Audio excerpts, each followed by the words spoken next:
Welcome to Contemporary Retirement. Contemporary Retirement is a public interest program focused on the retirement community.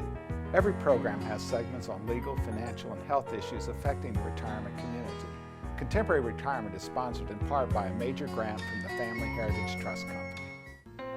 Contemporary Retirement is sponsored by Family Heritage Trust Company.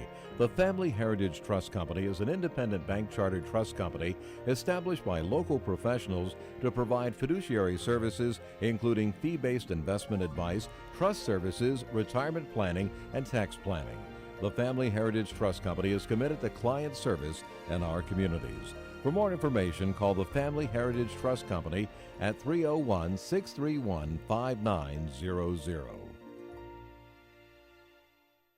Contemporary Retirement is sponsored in part by a grant from R. Thomas Murphy & Associates, P.C. R. Thomas Murphy & Associates is one of Franklin County's leading law firms, emphasizing estate, trust, elder law, and medical assistance planning. Welcome to the Is It Legal feature on Contemporary Retirement. Is It Legal focuses on the legal issues affecting the retirement community.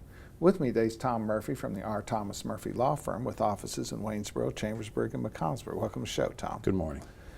Tom, we've been predicting for quite some time now that there was going to be a change in the VA aid and attendance. Those are the rules that allow certain veterans and their spouses to get assisted living benefits. Exactly, and so it really did provide a nice stream of income for the vet or their spouse in order to stay in personal care assisted living.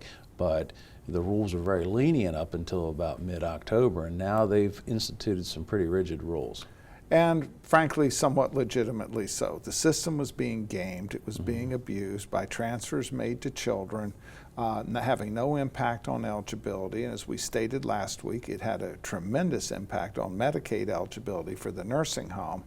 And the VA had been making it clear that these rules changes were coming. There's some advantages to the rules change because the rules change have now made it more certain as to the exemption amount, whereas under the previous rules, there were some generalized numbers. 80,000 was bantered around, but it was actually not in the regulations. Well, that's a good point. So now you have a rule book with fixed numbers, and that allows for a lot of planning. But again, it also means that the old rules are out the window. The old techniques are out because they are traps going forward. And pending applications in which people didn't listen to our warnings are going to have some very significant adverse consequences. Exactly, because there are penalties and the durations where you are ineligible are much longer, and so you need to be able to be nimble enough to fix those problems if you want to eventually get benefits. And oftentimes the people who were purportedly doing it for nothing were selling products that involved substantial commissions, also involved irrevocable transfers to the non-spouses, children, and so forth. And while it could be cured by a return, many times the product that was sold to them, they cannot take the money out without substantial early withdrawal charges. And that's a good point because there were all these patriotic sounding organizations that were really just annuity sales groups doing these applications for free, but selling these products that created massive problems in the nursing home side. And for free is pretty important. We can't do the applications because we can't get compensated for them, but both your firm and our firm provide assistance to people, advising them on how to do it. And most of the time in the area there is a VA representative that with some guidance you can get the person through the process, and we do not charge fees to assist people in getting these things approved. Well, that's a good point because most of the time our role is coaching them. And there's some things we lay out for them and explain, but we usually have a really good local VA rep who, again, is not going to do anything for a fee, and will walk you through that process.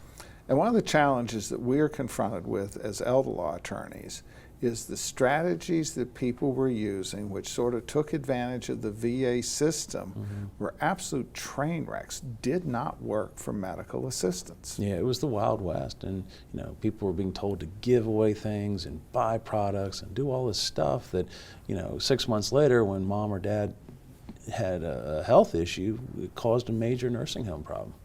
Because it didn't cross various programs. And one of the things that people need to bear in mind is the VA is not going to pay for nursing homes. They've abrogated to the Medicaid system, and so people need to understand that while you may have gotten them a benefit for assisted living, which we think is important, in no manner are we saying it's not important, Right. you need to bear in mind that that benefit was going to go away when the person went in the nursing home, and we're going to now have to look at Medicaid rules, which are totally different than VA, and complying with VA does not comply with Medicaid. Right, and so you need to get that bird's eye view of the whole system and understand how it all interacts and do things that are not irrevocable and that are easily fixed in case that health does change. And unfortunately, there's, the VA rules are actually, in many senses, more restrictive now than the Medicaid rules. Mm-hmm. And so people need to be careful that what they've heard in the past, that may have worked in the past, they cannot rely upon that. October 18th is the magic date, and the whole landscape changed. Yeah, and you just have to be careful, know what you're doing, and if you have engaged in some of those activities, know how to fix it if there is a problem. Which frankly means seeing a qualified elder law attorney. Get some good advice. Tom, as always, thanks for taking time to appear on the program. You're welcome. More from Contemporary Retirement after these messages. Few things in life are as important as family. Leave your insurance worries to us. Write Gardner. Call or visit our website to learn how we can make insurance simple and more affordable. Every life that meets its end leaves a heart for love to mend. Sister, brother, family, friends are left to carry on. When the loss seems more than you can bear, it's nice to know that we'll be there at Douglas A. Fiery Funeral Home. We care.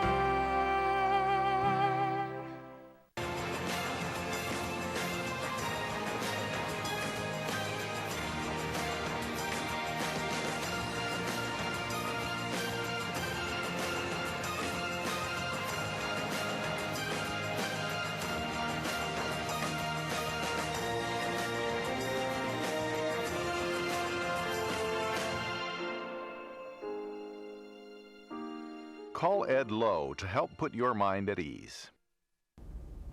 Welcome to special guest feature on Contemporary Retirement. This segment focuses on various issues which are of importance to the retirement community.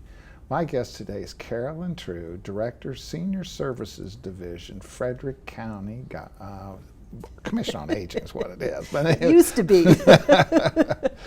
So Carolyn, I think one of the greatest misunderstandings about what your organization does is it's solely focused on low-income people. And that is a misconception. I think initially when the Older Americans Act was authorized in the 60s, that was the target audience, but we have grown an awful lot since that time, because not only are we serving older adults, some of whom are low income, some of whom are not, but we're also serving people over the age of 18 who have a disability. So we're serving a wide range of people. And what we're trying to do is make sure that they've got the services and supports that they need in order to remain in the community and provide education and health benefits for them.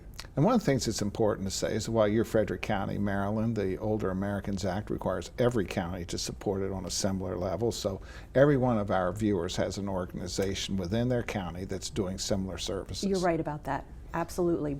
There are 19 what we call area agencies of aging in Maryland, and every jurisdiction has a AAA that they can go to for assistance and support. All right, so you have a beautiful facility opened a few years ago on Tawney Avenue, but it's not the only one. No, we have 3 other senior centers. There are a total of 4 in Frederick County. We have our Senior Services Division offices are located on Tawney Avenue along with the Frederick Senior Center, but we also have a senior center in Urbana, in Emmitsburg, and in Brunswick. And tell me about some of the activities that go on within those centers. They're growing and changing every day, I can tell you that. All of them offer meals, health education, fitness programs, various crafts. It really depends on what the people of that senior center are interested in having at that center, and then we will do everything possible to make sure that those services are available.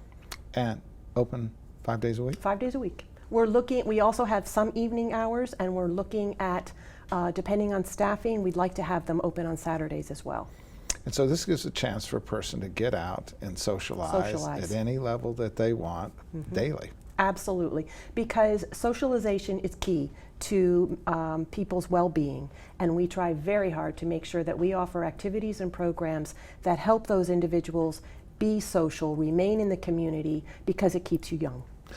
And one of the challenges we have is that obviously, you know, you're a government agency with some support from the community, but you shouldn't let resources keep you from taking advantage of the services. You're absolutely right, because we do not deny anybody an opportunity to participate because they can't afford to pay. So people have the opportunity to come in, participate, meet new people, get out of the house, hear their own voice, because there are many people who live by themselves who might not hear their own voice. So our senior centers provide that opportunity.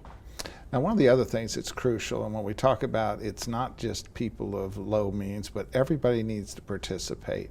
We're seeing ever increasingly that people do not have health insurance post-retirement, and your organization is very strong on providing an assistance on how to select an appropriate plan. And I think that's one of the important parts of what we do. We are advocates for individuals to help them understand what their benefits are, what the health insurances might be for them, depending on their physical need or what their financial status might be. So we are looking at the whole person, trying to determine what makes the best sense for them, and then in the end, they can make the decision that best fits them.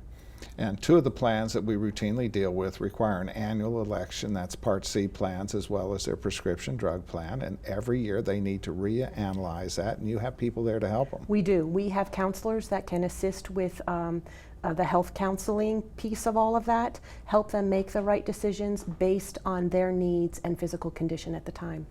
And one of the things that your organization all assists with, which is just a source of enormous frustration for me, is the prescription drug subsidy under Maryland, which is very liberal. Most of the people that we see are retired, could access that program, but it's a little difficult to access through the internet, and your people help them a lot. And we encourage people to come in, make an appointment, come in, talk with the counselors so that we can learn more about them and what their needs are, and then help guide them in the right direction. And the most important part of that subsidy is the annual election period for the prescription drug plan is on a time-sensitive basis, but the subsidy can be applied for anytime. That's true. So we encourage people to come in, let us help them work through that process so they can make the application correctly, and then they'll get, if they're qualified, then be able to receive that assistance. So how can they get a hold of you? Our telephone number is 301-600-1605. Carolyn, as always, thanks for taking time to appear on Thanks this. for having me. Thank you.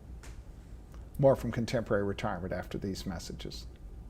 Tranquility at Fredericktown Assisted Living and Memory Care provides a warm, home-like atmosphere that promotes daily life enrichment. At Tranquility, our medical director is a geriatric physician. Our professionals support and understand the various stages associated with Alzheimer's and dementia. We have on-site physical, occupational, and speech therapists, as well as around-the-clock licensed nurses. For more information, give Tranquility at Fredericktown a call today, because everyone deserves great care. Let us do the caregiving so you and your loved one can embrace life again. Come on, Dad, let's go! We're gonna be late! Hurry!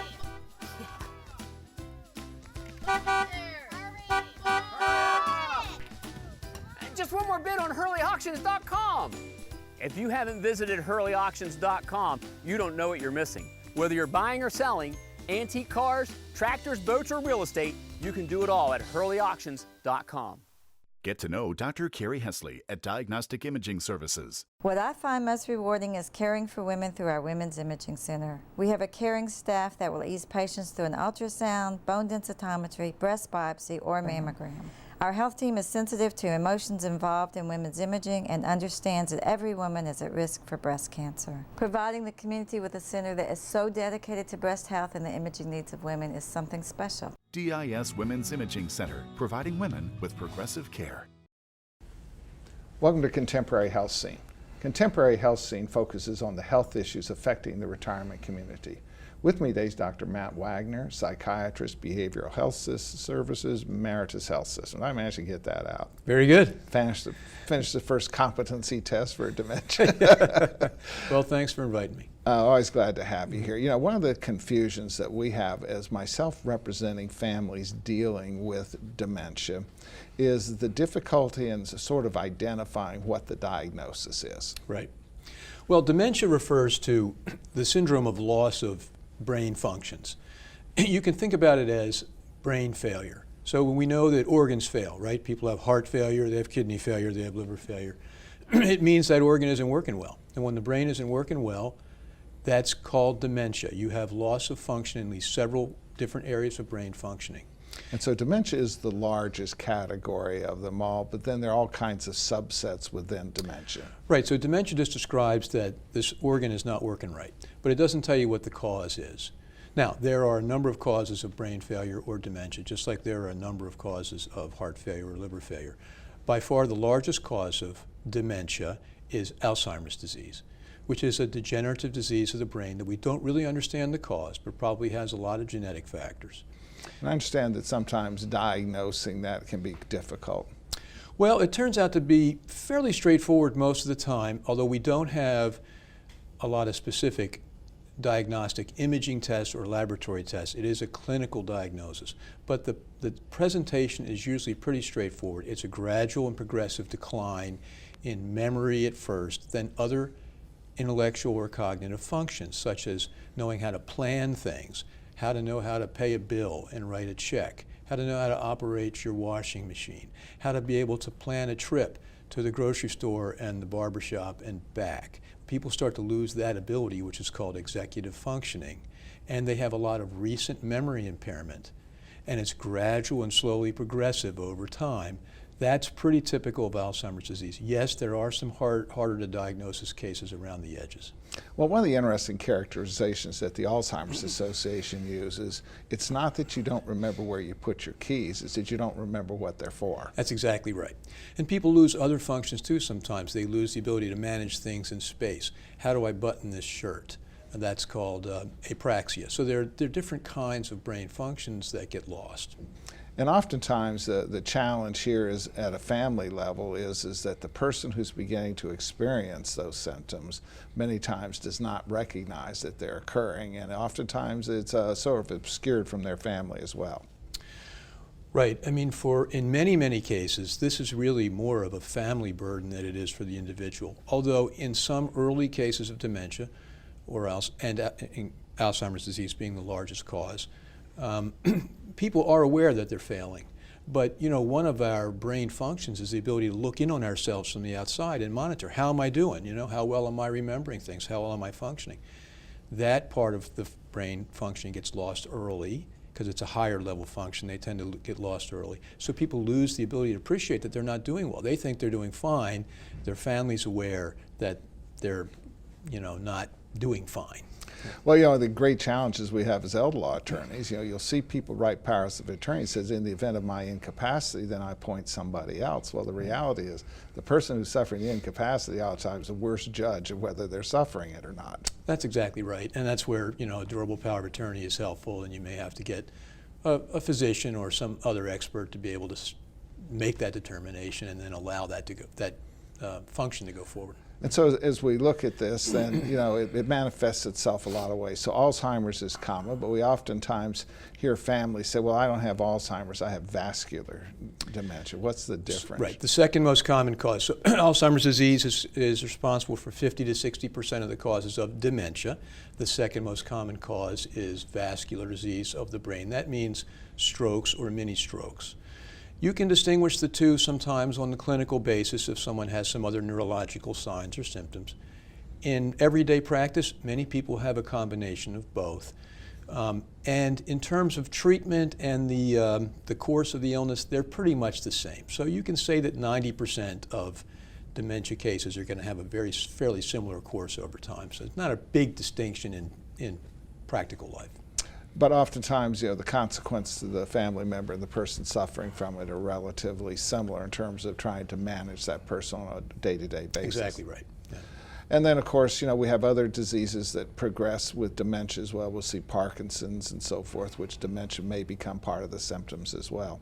Parkinson's disease is probably the third most common cause. After that, there are a lot of less common causes like brain trauma, alcoholism, some other systematic diseases like vitamin deficiencies. These are things that doctors will check for when the person comes in with a complaint of memory or cognitive loss, because sometimes you can intervene, but in 90 to 95% of the cases, this is a disease that doesn't really have a cure and is going to require management over time and a lot of support to family. All right, behavioral health services, how can they contact your organization? We can be reached through Meredith Medical Center. Just call the main number and ask for behavioral health services. We've got an outpatient office, and we're happy to see patients. Dr. Wagner, thanks for taking time to appear on my program. You're welcome. More from Contemporary Retirement after these messages. The Community Foundation, through its scholarship programs and through its strategic grants, has been a positive influence for change. Last year, change in Frederick County was influenced thanks to nearly 1,800 caring donors. Everyone can help. Your influence is key. Help us proactively focus on where we need to be investing our energy in the future.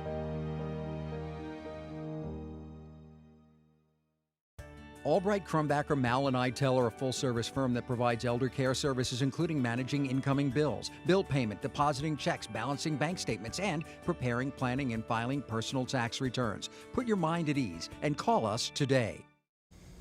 Welcome to the Making Sense feature on Contemporary Retirement. Making Sense focuses on the financial issues affecting the retirement community. With me today is Pete Alexander, a partner in the regional accounting firm of Albright, Crumbacher, Mal & Itel, with offices in Hagerstown and Martinsburg, West Virginia. Welcome to the show, Pete. Great to be here, Mike.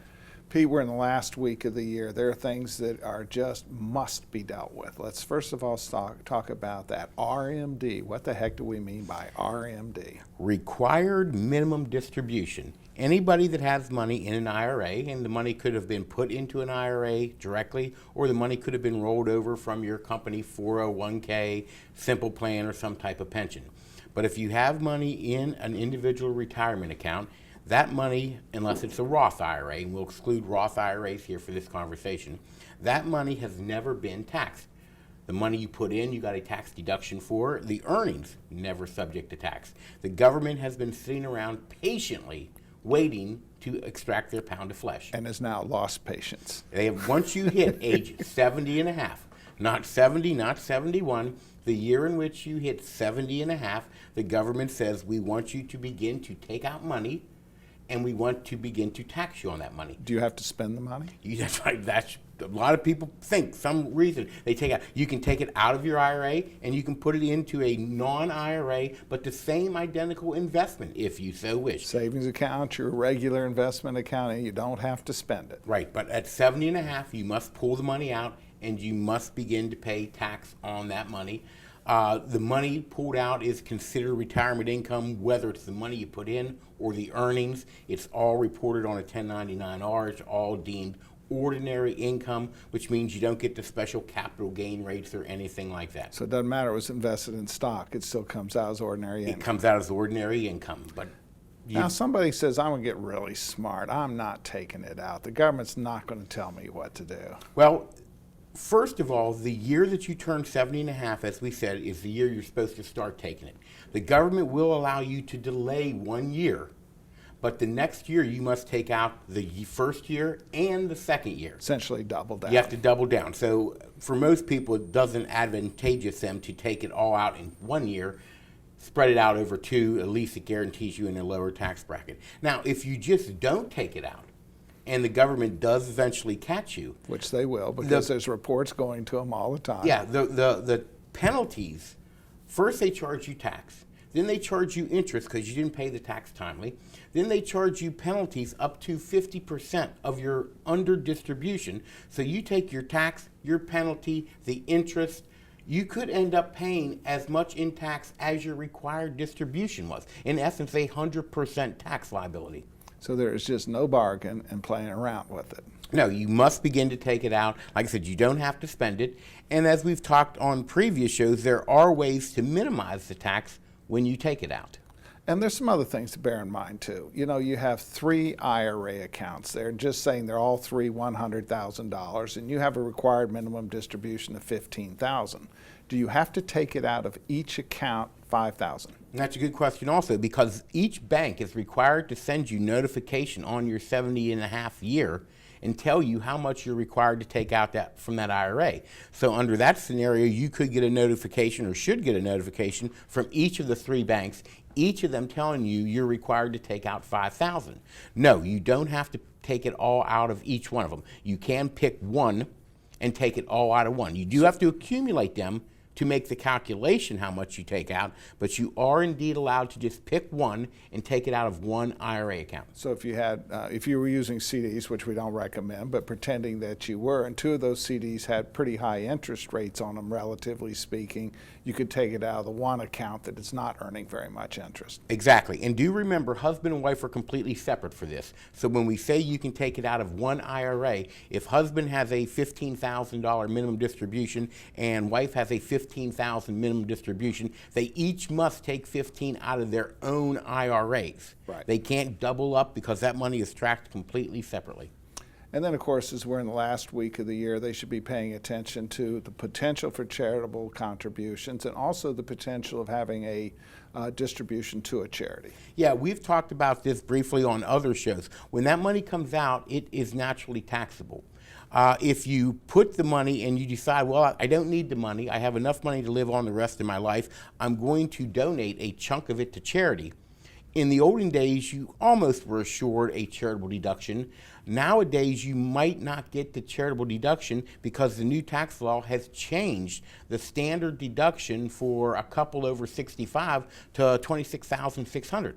So you may not be itemizing. So there is a provision in the law where you can have the IRA trustee send the money directly to the charity. Then that money isn't even taxed to you on page 1 of your return. It's as if you didn't take it out, but it still counts against your required minimum distribution. Pete, as always, thanks for taking time to appear on the show. Great to be here, Mike. Thank you from Contemporary Retirement. Remember a more carefree time? Leave your insurance worries to us, Wright Gardner.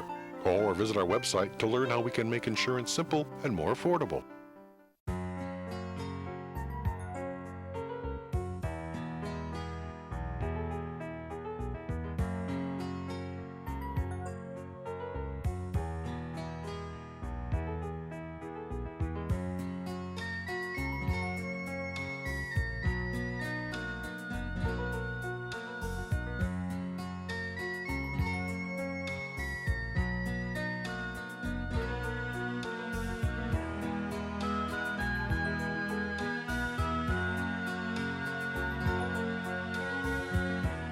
These days, it seems like everything's online, and filling out claim forms and receiving and paying bills online isn't always easiest. That's why we at Quality First Insurance encourage you to just give us a call. Let us help. Hi there, I'm Paul Sweeney with Quality First Insurance, and it's still just as simple. Our offices are open every weekday where you'll be able to call and speak to real, live people. No detail was missed. I'm so glad that I turned to Quality First Insurance. I've recommended Quality First Insurance to my friends who've been just as satisfied. If you're not happy with what you're paying for Medigap, or more importantly, not happy with your service, give us a try. We're locally owned, and we take the time to provide you with the best. We are Quality First Insurance, and our mission is to provide quality products to quality people. Pick up the phone and give us a call today at 800-745-1411.